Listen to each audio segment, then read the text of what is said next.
All right, welcome everybody to the Jim Acosta Show. It is Tuesday, February 11th. We aren't even to hump day. We're not even to what I like to call Friday Eve. It's just a Tuesday. So let's just get right into it. Let's effing go.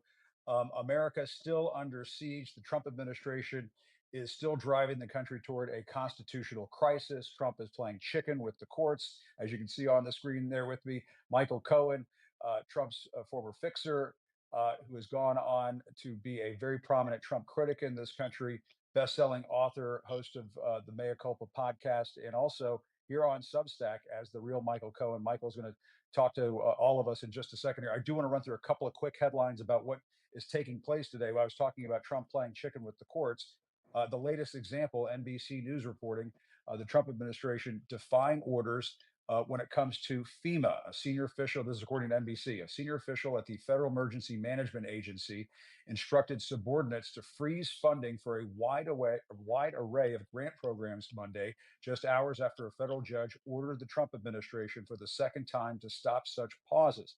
Again, this is NBC reporting in an email with the subject line, urgent, hold on awards. Stacy Street, the director of the agency's Office of Grant Administration, again, this is according to NBC, told her team to freeze the funding for grant programs going back several years. Now, of course, this is in defiance of what a federal judge has instructed the Trump administration to do. And here's a good window into the thinking behind Elon Musk, who is telegraphing the administration's thinking on daring the judges who are blocking several of these executive actions and throwing up roadblocks in front of Musk's Doge team and throwing up roadblocks, quite frankly, in front of Donald Trump. Musk tweeted this, quote, democracy in America is being destroyed by judicial coup. An activist judge is not a real judge. So there you go. Elon Musk, he's just into the administration, what, a couple of weeks, and he's disparaging our judicial system. He's disparaging judges, saying that, if you get in the way of what the Trump administration is doing, you're an activist judge. You're not a real judge. You're part of some judicial coup. You can see all the hearts flying in right now. They're flying into Michael's face. Michael's sending the heart right back. Let's discuss with Michael Cohen. As I said, he's the author of the Mea Culpa podcast and a best-selling author of Revenge. Michael is now on Substack as the real Michael Cohen. Michael, you know the mind of Donald Trump, and I hate to say this. I don't know if that's a good thing or a bad thing. Might be both. Better than anyone. What do you think's going on here? What is he up to?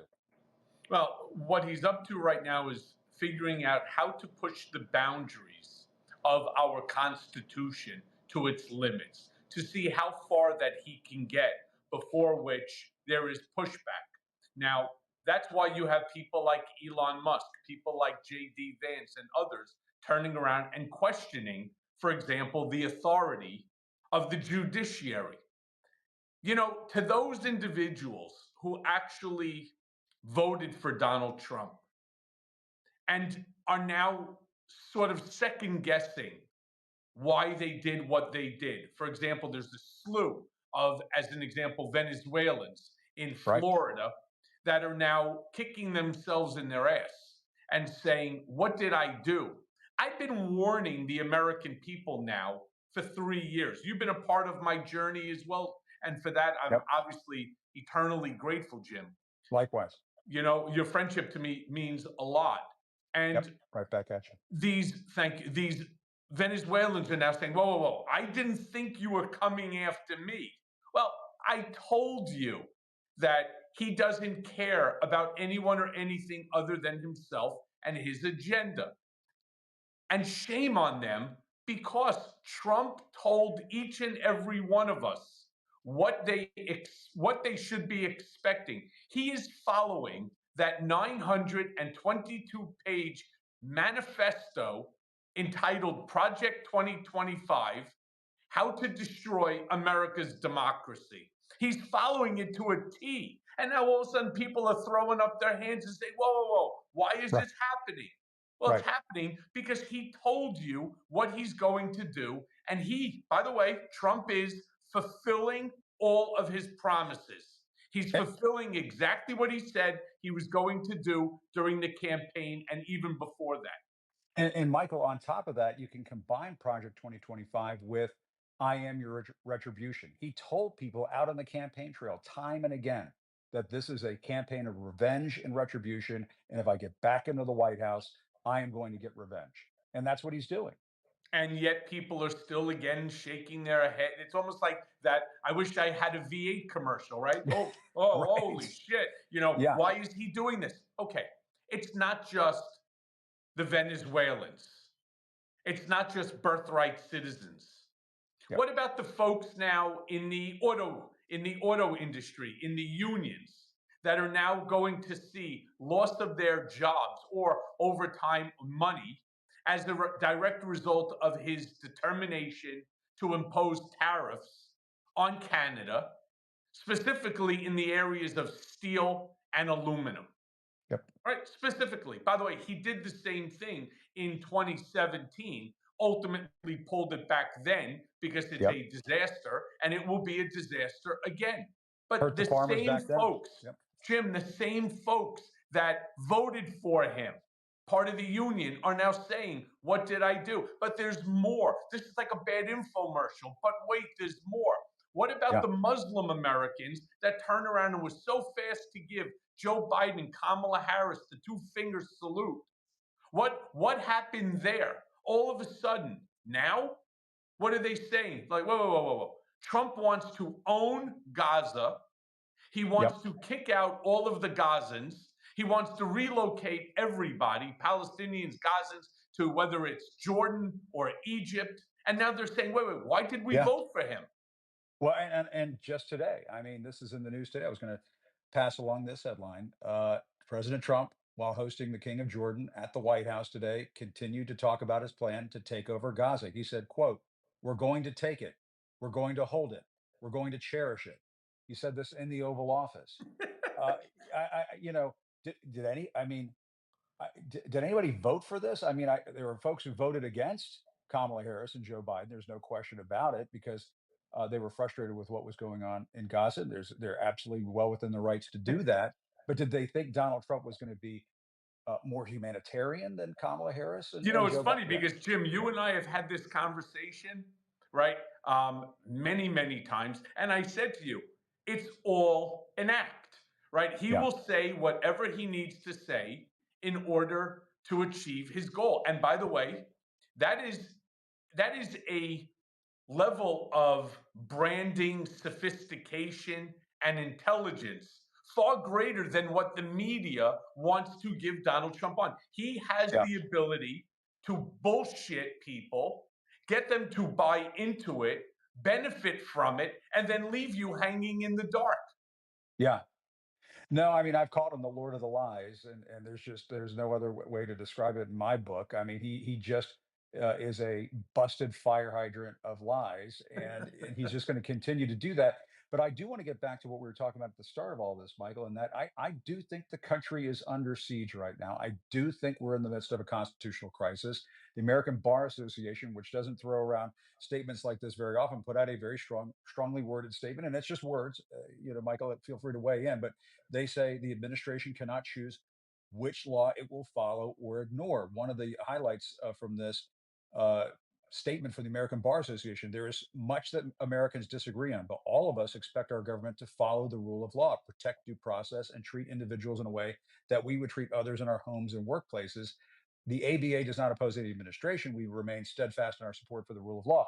I mean, I do think they might be overstating things a little bit and say that we expect our government, we all agree that we expect our government to follow the rule of law. It sounds like Trump does not believe that. So, He Jim, thinks that the law does not apply Jim, to him. with all due respect to the ABA, first and foremost, Yeah. where were they when I was unconstitutionally remanded? Where were they when Bill Barr had me unconstitutionally remanded and thrown back into solitary confinement because I refused to waive my First Amendment constitutional right? The Yeah. problem with the ABA is that they're toothless. They Yeah. have absolutely no power. It's all bark and no bite. It's And the no horse. different than like the FEC, the Federal Election Commission. They Yeah. have no ability to do anything. It's not like they're an agency that has imprisonment power or Yeah. punishment power. Yeah. No. And I do want to ask you, I mean, the horse is out of the barn. I mean, with respect to Trump and the way he's treating the rule of law. And I wonder what you think, Michael, given what you just said, the fact that the feds are saying we're not going to pursue charges anymore against Mayor Eric Adams of New York. or Trump pardoning Rod Blagojevich, who was convicted of trying to sell Barack Obama's Senate seat. Why didn't he do it? Why wasn't he smart enough to do that when it came to me? Right? Why not turn around and instead of throwing me under the bus, he should have done the same thing. The problem and what Trump has been very calculated about is figuring out how to bend the Constitution to accomplish things that he wants accomplished. For example, day number one, 1,600 January 6th defendants, as he calls them. We call them insurrectionists. We Right. call them criminals. He calls them defendants, hostages, and prisoners. Yeah. Why he has the absolute He had the audacity right. to say the other day that they were the ones who were assaulted on January 6th and not the other way around. Just an outright lie, just a Yeah. horrendous lie. Yeah. Anyway, I interrupted. What he should have done, early on, he has the power of the pardon. That is an unlimited, unchecked power that the president controls. So when he gave the 1,600 defendants pardons, he has every right to do it. What he's trying to do is to create every single aspect of government. The same way that he has that unlimited pardon power, he wants unlimited power on all fronts. He said it himself, Jim. He Yeah. said that he wants to rewrite the Constitution. Michael Cohen didn't say that. I may have repeated it using Trump's words. Jim Acosta didn't make up those words. You just repeated what Trump was saying all along. Yep. He wants to destroy our tripartite system of government. I've said it on so many shows. I've said it to reporters. I've said it on my own podcast or everywhere that I could. He wants to strip the legislative branch and the judiciary of their co-equal powers under the Constitution and confer all power to the executive branch, namely himself. What does that make him? The king, the dictator, the monarch, the supreme leader, the ruler. He wants to be an American Caesar? Is that it? Well, think about what he's doing now, too. What did Caesar do? What do all rulers, kings do? They're expansionists. What is Trump doing? He wants to annex Mexico. He wants to annex Canada. He wants to take over Greenland. He wants to recapture the Panama Canal. And now, he wants to own the Gaza Strip. That's expansionist, in my opinion. Yeah. And who the hell's going to, who's going to follow these orders? And we're going to go and take the Panama Canal. We're going to go take Greenland. Yes. You're going to put American soldiers in Gaza. You're going to put. Yes. He said the other day, well, maybe we won't use American soldiers. Well, then who the hell's going to go in there and do this? Yes, he will. Boy Scouts? I was a Boy Scout for 3 days. He will do it. When Donald Trump tells you what he intends to do, people have to stop sane washing and stop whitewashing these comments and understand he has already demonstrated to you. He's already demonstrated to the American people and to the world. When he says he intends to do something, why are you questioning it? He is going to do it. He is the bully in the park. And when he says he's going to punch you in the nose, expect to be punched in the nose. So do you think that he's going to have the generals turn around and tell the military to get onto one of our Navy, our ships, right? Or start getting ready. We intend to use our base in Jordan or in Qatar or in Saudi Arabia as just like local places to park our F-16s and so on. 100%. And then slowly but surely, they will start sending more and more military into Israel, and they will start building encampments around the demilitarized zone, and they will ultimately take it. Yeah, sometimes I think he, and you may agree with this or feel free to disagree with it. He doesn't have a plan. It's like open mic night in the Oval Office. He's just this stuff's just flying out of his mouth faster than it's really being processed by his brain. And I don't even know if he even fully understands what he's talking about. Well, how are we going to take over Gaza? And how? Well, you're conflating two different things. You're getting things. rid of USAID, so you can't send USAID in there. Jim, you're conflating two different things because two things can occur at the same time and Yeah. still be dysfunctional. I do Yeah. believe that he has thought about taking Canada, making it our 51st state a lot. I do believe he's been thinking for a long time about the annexation of Mexico, now Yeah. Panama, now Greenland. That's a long time coming. And on top of that, now Gaza. Yeah. Question is what you've also said. Has he a policy? Do they have anything in writing other than this very grandiose, broad idea? No, Yeah. no. But that's where open mic comes in. When he turns around and he knows that we are the big swinging guy, right, in the Yeah. park. All right. And he knows you start moving America's might, America's military. Yeah. Who's stopping us? With all due Well, respect, it ain't Russia and it ain't China, and it's certainly not Saudi Arabia, it's not Egypt, it's not Iran. Nobody's stopping yeah. us. Well, it's a little bit of a reverse Teddy Roosevelt. He's certainly not speaking softly and carrying a big stick. It's if you don't mind me saying, kind of the other way around, and Yeah. I'll leave it at that. But Michael, great to talk to you as always. You and I could go on all. I know you have another commitment coming up soon. I'm going to bring in Olivia Troy in just a second. But Michael, great to talk to you as Tell always. Olivia I say hi and she Uh, owes me a phone call. I will. I will. I appreciate it. Good All to see you, right. Michael. Be well, Take Jim. care. Thank you, You as everyone. well. Thank you. And we do see all of your comments coming in right now at the bottom of the screen, and they're always appreciated. And it's so nice to see all of the love for Michael. I was at the DNC, covering the DNC over the summer. Was going around the venue there in Chicago with Michael Cohen, and I thought I was with Frank Sinatra or something. I mean, everybody was just coming up to Michael Cohen and wanting to talk to Michael Cohen. I'm going to try to bring in Olivia Troy, so stand by. That is our next mission here. The great Olivia Troy. She is always wonderful to talk to. And so, as we're getting ready to do that, I do want to talk to Olivia Troy because I think she's going to, as somebody who worked in the first Trump administration, she was the national security advisor to Mike Pence. She's going to be able to relay what it must be like inside these federal agencies right now. Uh, just dealing with, the Doge running rampant through all of these federal agencies.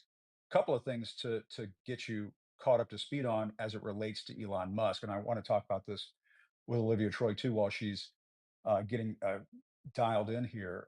The New York Times reporting Elon Musk plans to file a financial disclosure report to the White House, but it will remain confidential, a White House official said Tuesday. This is according to the New York Times. There has never been a White House staffer with the vast potential for conflicts like Mr. Musk, the world's richest person and the head of leading companies in electric vehicles, space exploration, and artificial intelligence. But the New York Times saying this: Mr. Musk is serving President Trump as an unpaid government, special government employee, which means his financial disclosure is not required to be made public. And there is Olivia Troy, my friend. Great to see you at the bottom of the screen there. All the hearts coming in your direction. They're not coming towards me. They're coming towards you, Olivia. Oh, it's Uh, mutual. and Mutual love. and it's great to see you on Substack, which is a really cool social media platform that we're all getting on. Michael Cohen's on it as well, and Olivia, I know you're on it as well. What has been, because I wanted to ask you about so many different things, but the way Trump is playing chicken with the courts in this constitutional crisis that we find ourselves in the grips of right at the start of this new administration. What are your thoughts on all of this? I think, uh, I've been talking to some circles and, I participated in some war games last summer about what would happen in Trump's return. And the one thing that I kept reminding people of is you need to play the game like there is no rule of law. Like there is no actual rules that apply to these people, that the law, they don't care about that. And Yeah. they're going to do things to undermine it along the way. And I think we're seeing that play out, unfortunately, right now. And I think to Trump, I think he's probably getting angrier. I can totally see a scenario knowing Trump where he's seeing the pushback and the lawsuits being filed, and rightly so. And I'm so grateful for all the groups that are standing together and taking a stand, whether it's for federal workers or USAID and other things. That is important. And right now, we are still a nation of laws, Yes, unless we that's saw right. it, right? And That's so right. I think that's important to do that process. But I think that's also feeding into this, Jim, because I also think that he's watching this and he's getting mad because he's like, well, wait a second. I control everything. What do you mean, these judges? What do you mean it's on pause? Like, I can totally see that being the reaction right now for him. Yeah, he always had this mindset during the first Trump administration. I was covering it, you were working in it. That oh, wait a minute, you mean somebody can stop me? Somebody can Mhm. stand in my way? There are checks and balances here. It's like, this is a guy who went to Penn. He's had all these businesses. He doesn't understand how the Constitution works. Of course he does. He wants to be a dictator. He wants to be an authoritarian. He wants to be an autocrat. And Olivia, I'm just wondering what you think. Are the courts going to be able to hold here? Are those guardrails going to hold? Well, I'd like to say so. I'd like to say Yeah, yes, and we're seeing that, and I do believe in the judges and the court system that we're seeing here, and due process and the law, and how they're viewing this. And so I think you're seeing judges navigate it to the best of their ability. But I guess where it does get a little bit, where I get anxious on this, Jim, is yeah, does that matter to Donald Trump, and does it matter to this circle of enablers? Does it yeah. matter to the members of Congress on the Republican side when they watch this? Do they care about the balances and checks of power? Like, Where are and those that's where I think guys? we're Yeah, really heading there.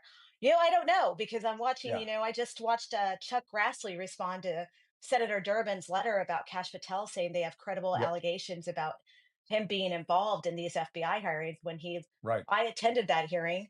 I watched him, and if so, he perjured himself and he said he had nothing to do with that, wasn't going to engage in this retribution, and yet he was apparently coordinating this behind the scenes. And so, where Unbelievable. is Chuck Grassley? Right? Where is he as a Yeah, head of the Judiciary Committee? Doesn't he have a responsibility to do due diligence, to do what's right for the rule of law, to do what's right for the yeah. FBI? And that I think is again another, alarm.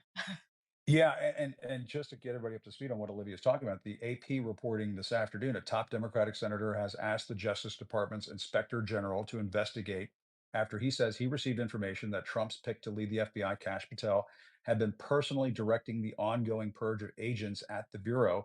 The letter Tuesday from Dick Durbin, the top Democrat on the Senate Judiciary Committee, asserts that Patel may have misled the panel at his confirmation hearing last month when he said in response to a question that he was not aware of any plans inside the FBI to punish or fire agents. It seems like that is actually taking place. But I mean, we are sort of in an age of enabling inside the Republican Party right now, Olivia, and it seems as though people like Tulsi Gabbard are going to get through, and Cash Patel may get through. I don't know if this is something that will convince enough Republicans to say, you know what, no on Cash Patel. I don't know if I see that happening right now.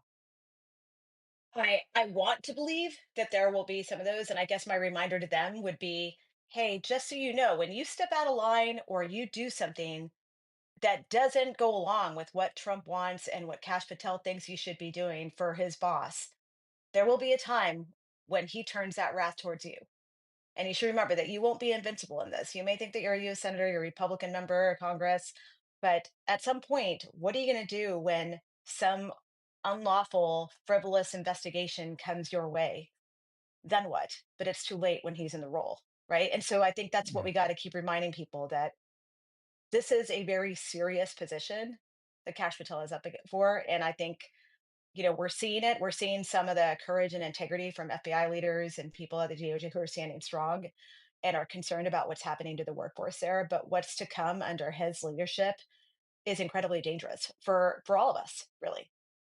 And what I see as being dangerous about all of this is this idea that there are people inside the Justice Department who want to go after the FBI agents simply because they worked on the January 6th case, or simply because they worked on the investigations into Donald Trump. In many of these cases, these are obviously FBI agents who are just doing their jobs. Yes. And are we going to uh, go to a place where the rule of law only applies when you want to go after your political enemies?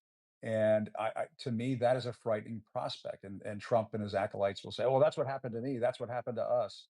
It's like, oh no, no, you instigated a riot and insurrection at the Capitol on January 6th. You tried to overturn election results. You did take classified documents down to Mar-a-Lago.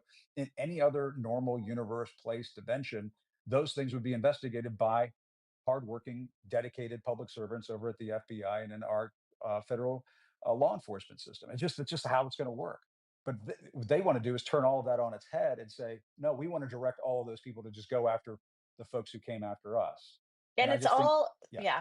No, go and it's ahead. all about undermining the government, right? This is all part of the deep state narrative that they continue to push, and they will continue to do this across the board.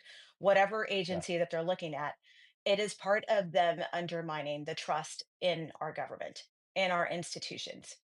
And yeah. that is, I think, the more concerning sort of thread through all of this, right, Jim, is that this is the link to everything, that every action they are taking is in line with that thinking behind the scenes of it. And one of my rules of thumb when I was covering the first Trump administration is that if you're complaining about if you're complaining about the deep state, you must be in deep shit. There must be something going on where you are in deep shit, and that was just always my pat response to when Steve Bannon and the others would talk about the deep state. Yeah. It's probably because they're in some kind of deep shit. But anyway, Yeah. that's What are you just me. projecting and what are you doing? Exactly. Yes. It's not just Trump who does the projection. It's all of the people who work under him, or many of them, I should say. And I guess your thoughts on Tulsi Gabbard. I mean, it looks like she's going to clear this. She's cleared the hurdle at the committee level. It looks like she's going to be confirmed perhaps overnight and be in charge of the United States intelligence community. That to me is an astounding prospect. And again, Olivia, when you were there for the first Trump administration, there were people like John Kelly. There were people like Mike Pence. There were people who were Republicans, yes, but good law-abiding Republicans who believed in the rule of law. This time around, it looks like just hacks and cronies and like-minded bad faith actors in many respects. Yeah, and when I look at this overall picture of Tulsi Gabbard at the helm of the DNI and thinking about the combination of personalities like Sebastian Gorka, now sitting at the National Security Council, leading the counterterrorism director with a personality Unreal. within himself. We've got Joe Kent, right, down at the National Counterterrorism Center. I spent several years working for the director of NCTC. It breaks my heart, like it hurts me to see these types of personalities that have no business running these very serious agencies at the helm. And so now we have her. We have Tulsi Gabbard, who has aligned herself with our enemies, and she will be at the very top of this. And my only hope is that I hope that we are able to overcome this in resilience in terms of the intelligence community. Because my biggest concern is our allies, right? Why are they going to trust us? Why Yeah. why would they share intelligence with us? And that only hurts us here for our own homeland security or national security posture, right? Because And if that's the who it's going to hurt is Americans. Right, and I mean, a lot of our allies are already concerned about Trump's relationship with Vladimir Putin. When you're talking about intelligence sharing between intelligence agencies, country to country, if Tulsi Gabbard is at the top of that institution here in this country, I would have to think that if you're the head of, this country's, I'm not going to name a country by name, but one of our allies' intelligence operations, that you're going to be thinking twice about whether you share information with the United States of America. Yeah, That and I'm doesn't also sound good. no, and I'm thinking Yeah, about think about the intelligence officers on the ground. Like I think yeah, about my colleagues and I think about being deployed overseas and thinking about what they must be feeling to know that she is in charge of at the very top. She has access to their names. How do you, as an intel officer, feel safe on the ground when you've seen the person that is now in your leadership behave in such a manner? How do you feel that you're confident that they have your best interests and your safety at heart? And how do you look at your family when you're talking to them or you come yeah. home and face them knowing that that's what you have at the helm of this entire enterprise? And Olivia, because you were in the national security realm when you worked for Mike Pence in the administration the first time around, when you hear Trump talking about taking the Panama Canal, when you hear Trump talking about taking Greenland, when you just today talking about Gaza, we're going to take it, we're going to hold it, we're going to cherish it. Do you take these things seriously, or is this just stuff that comes out of his mouth? I remember that famous Jonathan Swan story about Trump wanting to bomb hurricanes. That was like one of the things that he floated out during the first Trump administration. A lot of stuff, a lot of BS flies out of his mouth. And, it's sort of like, like Yes. you might have an uncle where you'd always divide by six, whatever story he's telling you, divide by six. Is that kind of the situation that you feel like we're seeing with Trump, or do you take this deadly seriously? And should Americans be worried when he talks about wanting Canada to be the 51st state? I think it's a mixture of both. I think it's Yeah. partial insanity that, he tends to engage in when he talks and he goes off the rails, and no one on the staff can control that. Certainly, we've all seen it and we've lived it, those of us that work Yeah. there in the past. But I also think something not to discount or forget is he's also got his inner circle. And Donald Trump, the last person in his ear is oftentimes what he delivers publicly or what he'll say, right? And so you got Yeah. to think about the fact that there are probably some people in his inner circle that are advising this, that are really standing by this and actually have these like illusions of, yeah, let's circle back on Greenland. We didn't get that done the first time around because that was a Yeah. topic back then, right? And so now they're back to that. And now we're looking at what he said on Gaza, which is insane. I mean, that this is just completely ludicrous for him to say things on the diplomatic stage like that, with the entire Middle East region now With King looking at us, Abdullah wondering Jordan, what's my going God. on. Yes, Yeah. with the King of Jordan now sitting Unreal. here trying to navigate it. And honestly, I One. mean, he's here, thank goodness, but he's also here as a representative of the region, right? Navigating this situation, and he's standing strong. And he's like, no, we don't agree with you on this. Yeah. But I'm sure that they're seeing opportunity, right? I mean, what is it? Yeah. Trump Hotel on the Gaza Strip? Is that what I the mean, illusions of grandeur are? Because this is pretty sick stuff. yeah, and it's like that old John McCain line, if you don't laugh, you'll cry. But I mean, the people of Gaza, what they've gone through so much, and to have this, something like this forced down their throat where they'll have to be uprooted and moved. It sounds like ethnic cleansing. I mean, it just seems awful. You mentioned people talking to Trump's ear, and the last person who is talking into Trump's ear, um, Elon Musk seems to have that access in spades. And the thing that I think you could maybe shed some light on is the caliber of people that Elon Musk appears to be unleashing on these various agencies. There's a story in the Washington Post last night. 19-year-old Musk surrogate takes on roles at State Department and DHS. This is in the Washington Post. 19 years old.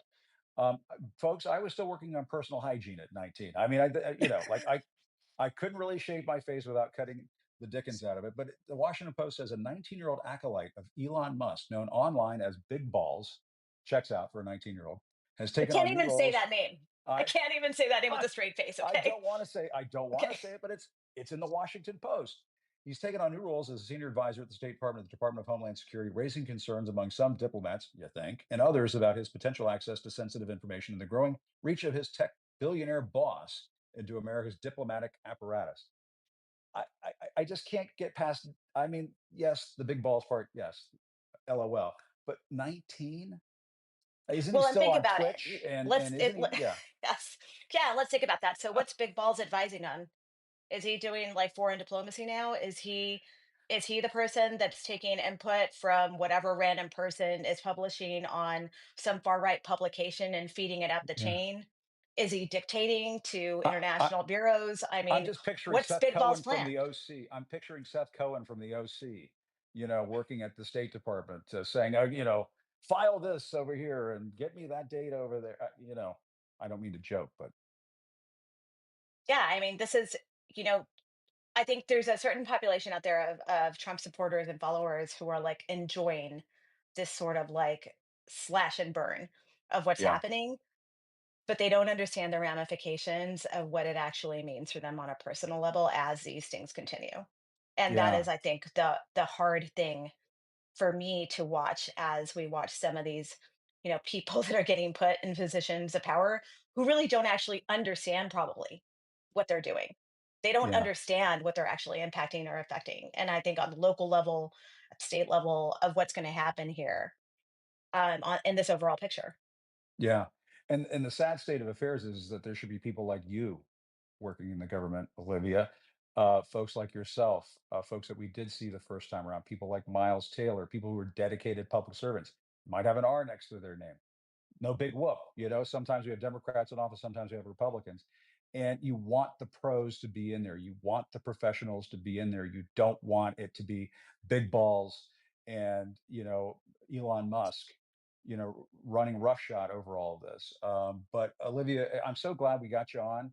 It's great to see you. We had a nice long conversation, not like one of those quick deals that we used to do. And I hope we could do this again. But it's great to see you and great to talk to you as always. Hope you're holding up okay.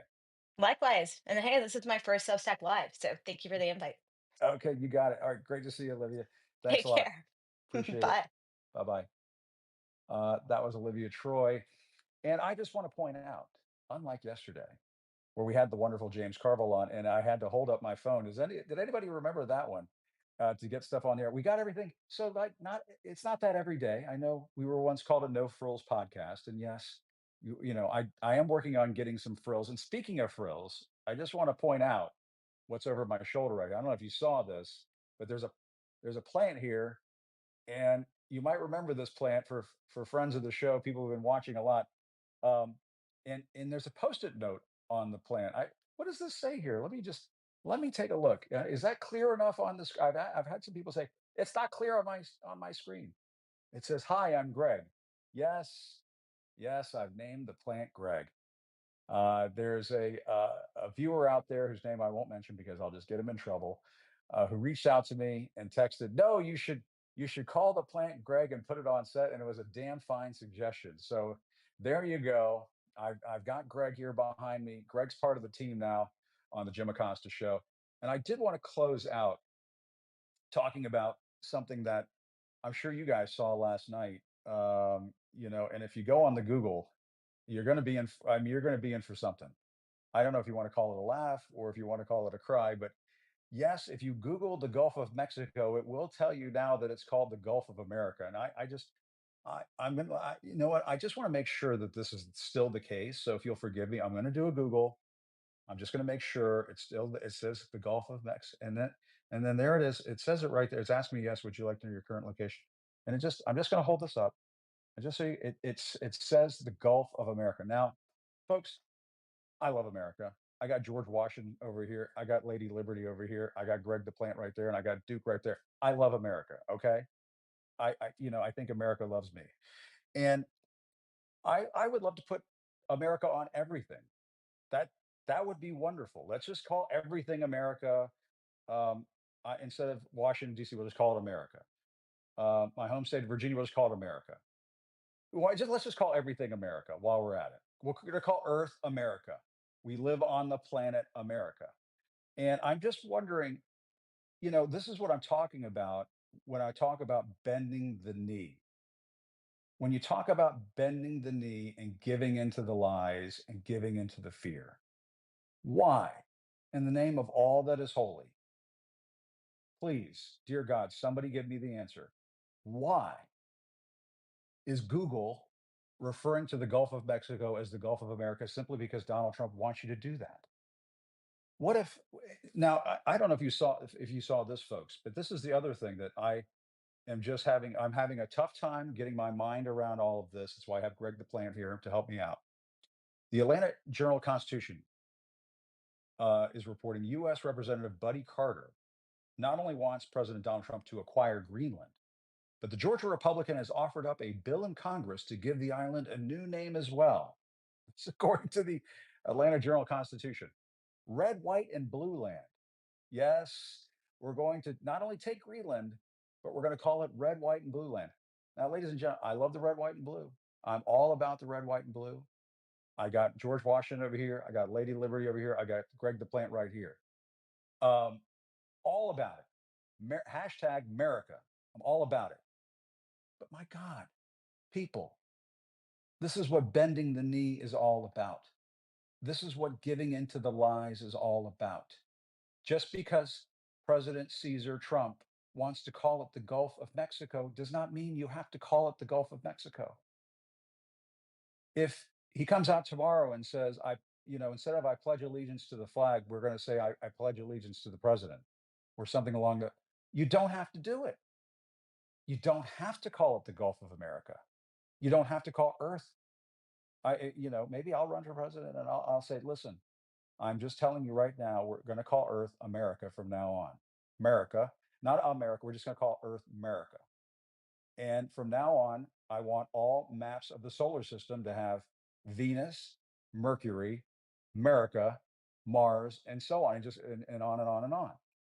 And I just want folks at home to understand when you are having these these same feelings that I'm having, and you're like, and you get that text from your friend or your uncle or your aunt Ethel or whomever, and they're like, take a look at what's on Google right now. If you Google Gulf of Mexico, it says Gulf of America. Please understand that when you have that gag reflex in your throat and you want to um, get a little sick to your stomach because you find this to be just kind of wild and stupid and otherworldly, we're all there with you. We're all there with you. It's okay to feel that way. And I just want everybody to understand when I talk about bending the knee and giving into the lies, that is exactly what I'm talking about. Google. I call upon you, the gods of Google. and I've always been a big Google guy. I love the Google.